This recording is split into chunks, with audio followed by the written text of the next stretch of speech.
અને હાલ એક મોટા સમાચાર આવી રહ્યા છે। અમદાવાદમાં કોરોનાથી એક મહિલાનું મૃત્યુ થયું હોવાના અહેવાલ છે।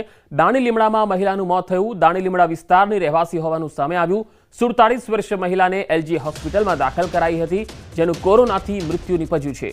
કોરોના હવે ચિંતાજનક રીતે વધી રહ્યો છે અને તેના કેસ પણ ગુજરાતમાં ઘણા બધા વધી રહ્યા છે। ત્યારે અમદાવાદમાં કોરોનાથી એક મહિલાનું મૃત્યુ થયું છે। 47 વર્ષીય એક મહિલા જે દાણીલીમડાની વતની છે, તેનું મૃત્યુ થયું છે। વધુ માહિતી મેળવીએ। સંવાદદાતા દીપિકા ખુમાણ મારી સાથે જોડાયા છે। દીપિકા, અમદાવાદમાં કોરોનાના કેસ ખૂબ વધી રહ્યા છે અને હવે તો એક મહિલાનું પણ કોરોનાથી મૃત્યુ થયું, શું વધુ વિગતો? રાજ્યમાં નવા 55 કેસ છે જે દાખલ થયા છે, તેમાં અમદાવાદની મહિલાનું જે મૃત્યુ થયું છે 47 વર્ષની આ મહિલા હતી અને દાણીલીમડા વિસ્તારની અંદર રહેવાસી હતી। એલજી હોસ્પિટલમાં તેને દાખલ કરવામાં આવી છે અને 23મી તારીખે આ મહિલાનું મોત થયા હોવાના સમાચાર હાલ સામે મળી રહ્યા છે।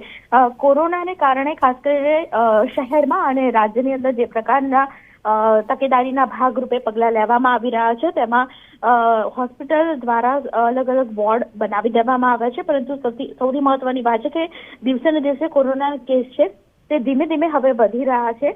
નવા કેસ છે તે 55 જેટલા કેસ છેલ્લા 24 કલાકમાં સામે મળ્યા છે। જી પંકજ। જી દીપિકા, આભાર માહિતી આપવા માટે।